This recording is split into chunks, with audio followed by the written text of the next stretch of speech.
E agora é hora da gente bater papo. A gente vai falar sobre alienação parental com a Pamela Magalhães, que está aqui nos nossos estúdios, é psicóloga. Tudo bem, Pamela? Boa tarde. É um prazer receber aqui, viu? É um prazer estar aqui. Pamela, quando a gente fala dessa alienação parental, a gente já falou sobre isso, por exemplo, no direito aqui no nosso programa. Agora, vamos falar um pouco sobre essa questão psicológica. Sim. Isso pode trazer uma, eu vou colocar entre aspas, síndrome? Sim. Primeiro, para quem não conhece, né? Me explica síndrome, o que é. Sim. Síndrome é um conjunto de sintomas, né? Que eu acho que é importante a gente entender isso. E a alienação, ela vai ser o movimento em que o genitor guardião, ele distorce a percepção da criança a respeito do outro genitor, aquele que não detém a guarda. Então, ele distorce essa percepção, ele manipula, né? Ele deprecia esse genitor, ele faz todo um movimento de depreciação, né? De degradação dessa figura para quê? Para enfraquecer esse vínculo afetivo. Agora, Pamela, uma pergunta a você como psicóloga.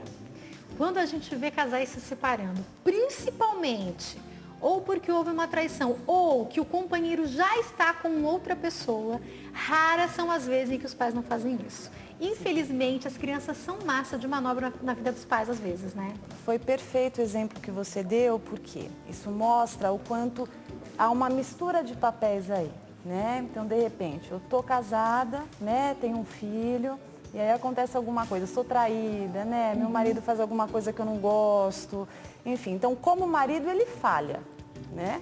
Mas isso não quer dizer que como pai, ele falhe também, assim, ao contrário, né? A mulher também. Ela pode falhar como mulher, mas não como mãe. Então, eu tenho muita raiva dessa situação, né? Esse vínculo fica muito atrapalhado para mim, né? Quando eu rompo esse vínculo. E, de repente, na separação, o filho que está no meio do caminho, ele fica muito dividido, porque ele é usado nessa ponte, né? Ele fica muito machucado, porque como eu estou com raiva do meu marido, o que eu faço? Eu vou descontar no único meio que ainda tem de contato com ele, né? E aí acontece o que você está falando. Bagunça a cabeça da criança. Sem dúvida nenhuma.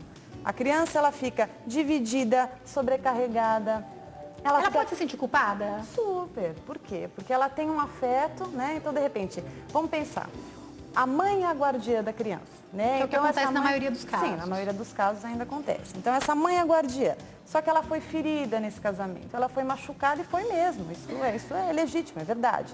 Só que acontece, essa filha, ela tem uma cumplicidade com a mãe, né? Esse filho, enfim, uma cumplicidade com a mãe. Então, assim, como que eu vou amar o meu pai? Ele fez tão mal para minha mãe, será que eu posso amar? Eu sou autorizada a viver esse amor?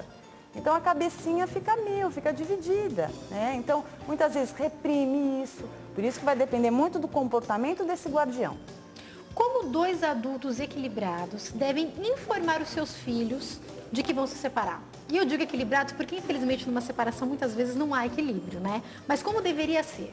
Isso. Primeiro depende, assim, como está esse cenário, né? Então, assim, está conturbado esse cenário? Então, assim, as brigas são muito frequentes. Brigas, né? Então, já tá um ambiente sistêmico, um ambiente familiar hostil. Então, vai depender muito, assim, o recurso que essa criança tem para entender a idade dela, se é uma criança, se é um pré-adolescente, se é um adolescente, vai variar quanto talvez ela muito. já tenha percebido que os pais não estão bem. Isso conta também, né? Claro, porque tem um lado, assim, que vai ser até um alívio, de certa forma. E eu ouvi uma menininha de 6 anos, eu perguntei para ela, eu falei, como é que você tá? Os pais dela tinham se separado, ela, ai, tô aliviada, eles não brigam mais. Então, é uma maturidade também, né? Porque assim, na maioria das vezes eu não quero que meu pai se separe, né? Às vezes o casamento não é bom, mas tem um egoísmo aí infantil, claro, né? Não, eu quero meus pais juntos. Tem uma esperança muito grande, né? E que é justificável, né? Até porque tem um amor muito grande por esse pai e um amor muito grande por essa mãe. Mas respondendo a tua pergunta, é importante que haja muito diálogo. É importante que o pai participe, a mãe participe dessa conversa. Devemos avisar as crianças, então? Se houver uma separação, as crianças têm que ser avisadas. Com certeza. A criança ela tem que entender, até para que esses sentimentos fiquem mais organizados. Mas né? o correto, se houve uma traição, vou dar esse exemplo. Sim. É comunicar ou não comunicar essa criança?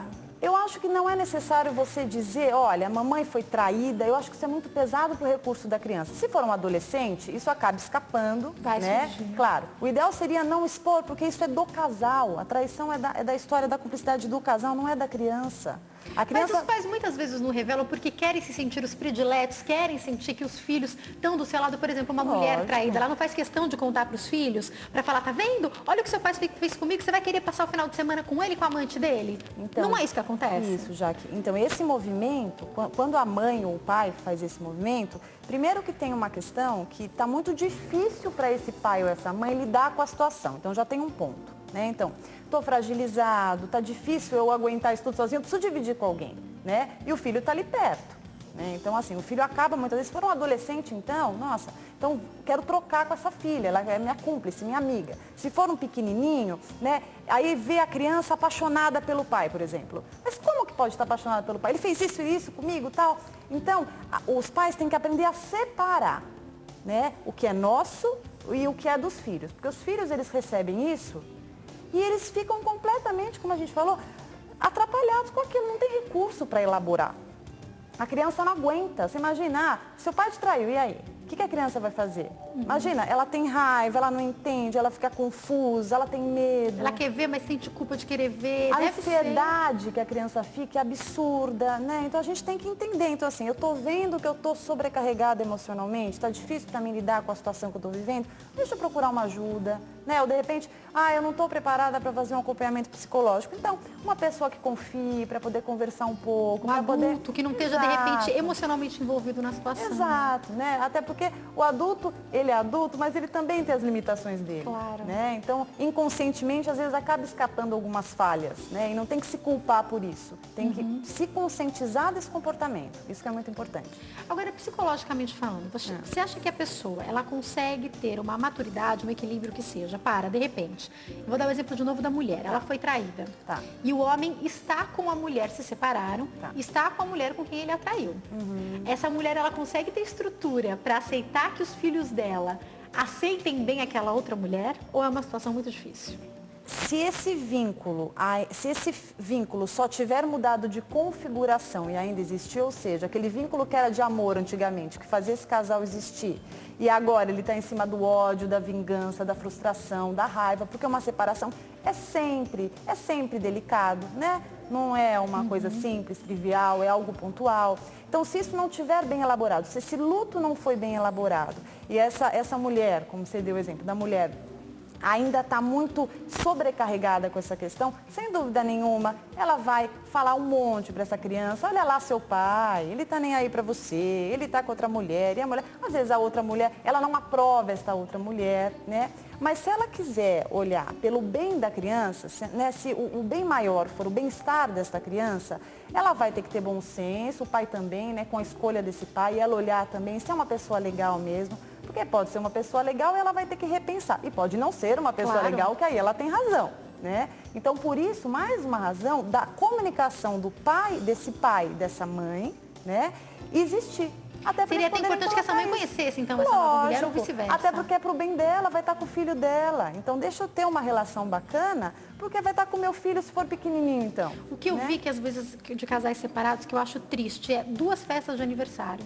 Porque o pai e a mãe não querem se misturar, porque a mãe já tem um namorado, o pai tem a namorada, faz 2 festas, as famílias não se misturam. Seria ideal que fosse uma festa só ou não? Então, Jaque, para você parar para pensar o que você está falando, perfeito o teu exemplo. Mas olha só, por que será que eu preciso fazer 2 festas? Se a gente trazer para o racional, que sentido tem isso? Por que eu não posso ver o meu ex-marido com outra pessoa e o meu ex-marido não pode me ver com outra pessoa? Por que tem que ter essa raiva? Porque isso sobrecarrega a criança, a coitadinha fica, em vez de ficar feliz com a festa, ela fica tensa. Ai, meu Deus, tem festa. Você vê a criança, em vez de estar feliz, nervosa. Ai, eles não podem se ver. Ai, meu Deus, se a minha mãe Será que meu pai vai aparecer? Será que não vai? Vai ter briga. E briga, então. E quando começa a ter briga, estresse, a criança estressa, né? E aí, N consequências para essa criança. Ansiedade, agressividade, baixa no rendimento escolar, hostilidade, né? Essa criança começa a desenvolver dificuldades sociais, ela começa a ter complicações no convívio com a própria família. Lá na fase adulta, quando ela for se relacionar com alguém, ela pode trazer problemas, consequências dessa infância? Sem dúvida, com certeza. Se eu sou privado de viver um afeto, eu sempre falo que a criança e o adolescente, ele precisa de amor, né? A criança, ela precisa tanto do amor quanto ela precisa brincar. Então ela precisa desse pai e dessa mãe amando muito e acreditando nesse amor, para ela formar a identidade dela, ter tranquilidade para formar esse caráter e essa personalidade dos dois, essa importância dos dois lados, para que ela consiga, nessa idade adulta, viver as relações de uma forma saudável, acreditar nos vínculos. Então, se eu tive um guardião lá, vamos pensar numa separação, uma mãe ou um pai guardião manipulador, né, que de repente me privou do contato com o meu outro genitor, eu tenho um modelo muito escasso, muito deficitário, né, e eu acabo me tornando um adulto muito deficitário também. Aí eu vou ter que recorrer, obviamente, para uma psicoterapia, né? Vou ter que correr atrás desse prejuízo para poder fortalecer meu caráter, senão vou ter um núcleo depressivo completamente ativo, posso ter um transtorno de personalidade, um transtorno de ansiedade. Então, olha o que os pais podem fazer com os filhos, sem né? dúvida. Agora, Pamela, em contrapartida, eu continuo dando o exemplo da mulher ficando com a guarda das crianças, porque é o que acontece ainda na maioria dos Mais casos, frequente, né? Agora, a pergunta que eu te faço é, eu também já vi muitos casos de que o pai de fato é ausente, de fato está mais presente na outra família e a mãe fica num jogo de cintura tentando fazer com que a criança não sinta a raiva desse pai. Eu já vi muitas vezes, é o jogo de futebol, é a peça de teatro, que esse pai nunca aparece e a mãe tenta falar, não deu, ele estava trabalhando. Mentira, muitas vezes ele esqueceu. Como que a mãe pode reagir nessa situação? Jaque, primeiro assim, você está contando também um exemplo muito bom, porque isso acontece mesmo. Em consultório eu vivo situações assim com paciente, né? Eu penso assim, claro que a gente sempre vai pensar na ideia de que esse pai quer estar com esse filho, que esse amor é muito importante, isso deve ser priorizado, né? Então deve-se evitar alienação em função disso, que essa mãe e esse pai são muito importantes. Porém, se a gente pensar num pai negligente, por exemplo, como você está falando, essa mãe vai tentar, que eu acho muito bacana, porque ela está olhando pelo filho, né? Então, assim, eu vou tentar o contato, então eu penso que ela tem que tentar esse diálogo, ela tem que tentar conversar com esse pai, olha o que está acontecendo, tentar elucidá-lo e conscientizá-lo do que está acontecendo e o mal que pode fazer para essa criança com essa negligência de carinho e atenção. Porém, se esse pai não se manifesta, ela também tem que ter um limite e essa criança precisa, sim, entender quem é este pai. Tá, esse pai é alcoólatra e ele não pode ver, ele não tem condições de estar fazendo as visitas. Ah, esse pai é um drogadito, ou esse pai, ele é ausente, esse pai, ele tem questões aí emocionais, que ele tem outra família, ele abdicou dessa. Essa criança, de acordo com o recurso emocional, com a idade que ela tem que ir sendo informada e preparada para entender este pai. E ela tem que entender que, de repente, amanhã o pai não vai estar no casamento, por exemplo. Sim, Ela tem que estar preparada para isso. É porque já que esse é o pai dela, a gente não escolhe pai e mãe, a gente tem que aprender a lidar. Se a gente ficar eternamente se queixando, então vou no consultório, né? O paciente vai lá, meu pai é assim, meu pai é assado, não sei o que. Perfeição não tem, cada um tem as suas virtudes e seus defeitos. Uns são mais adequados, outros são menos adequados, mas são pai e mãe. E a gente tem que saber aceitar e entender. Né? E se dá para eu ter uma proximidade saudável, ótimo. Se não der, eu vou aceitar isso e aprender a conviver com isso. Não dá para esconder uma verdade, porque uma hora aparece e dói muito quando é escondida, porque dá asas a uma idealização. Aí a criança fica idealizando um pai super-herói e na verdade não. Na verdade, e aí a culpa é da mãe, né? A mãe que não leva, a mãe que não faz, ela idealiza. Então deixa ela ver, de acordo com as medidas adequadas, né? Agora, em vários momentos você citou para nós os recursos que cada faixa etária vai ter. É importante um acompanhamento psicológico muitas vezes, quando esse companheiro que ficou sozinho com a criança, seja um homem ou uma mulher, se vê meio perdido nessa situação? Sem dúvida nenhuma. Cada idade tem um recurso. Né? E o acompanhamento, se a gente pensar numa alienação, se existe mesmo uma síndrome, a gente vê aí uma conjunção de sintomas que apontam uma síndrome mesmo de alienação parental, precisa-se sim de uma procura, de uma intervenção jurídica, né? E de uma visita do psicólogo ali, mediada, né? Para que se avalie a criança e para que a gente consiga mudar esse formato. Né, e às vezes até a raiva dessa mãe, por exemplo, já passou 2 anos. Só que tudo que ela fez esses 2 anos ficou naquela criança como consequência, né? Aí agora a raiva dela passou, ela entendeu o que ela fez e está internalizado na criança aquilo. E aí você pega essa criança, de repente, mais velha, um adolescente, um adulto, com uma visão ainda infantil e ainda com aquela lavagem cerebral que foi feita pela manipulação. Então, assim, respondendo uma coisa que você me falou há um tempinho, uma pergunta atrás, quando essa criança se torna um adulto, ela entra em contato muitas vezes com a culpa.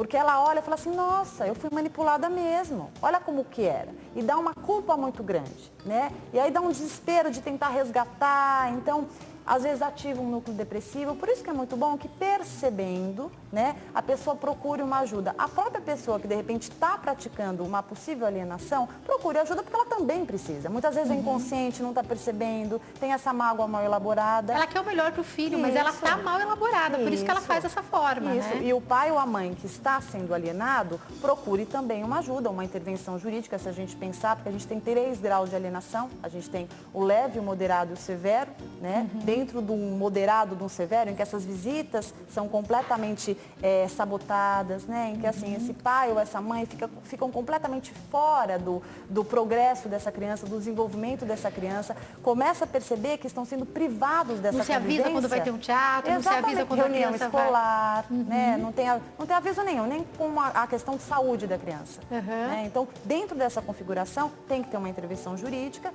e essa questão da visitação tem que ser revista e muitas vezes em caso severo, até a guarda é invertida. Agora, para a gente finalizar, eu tenho só um minutinho, Pamela. Tá. Eu já vi muitos casais se queixarem que a criança está com eles e quando vai para a casa da mãe e do seu novo companheiro ou do pai da sua nova companheira, a criança volta com a cabeça mudada. Isso é uma coisa que eu já ouvi várias vezes. Percebendo isso, qual que é o primeiro passo?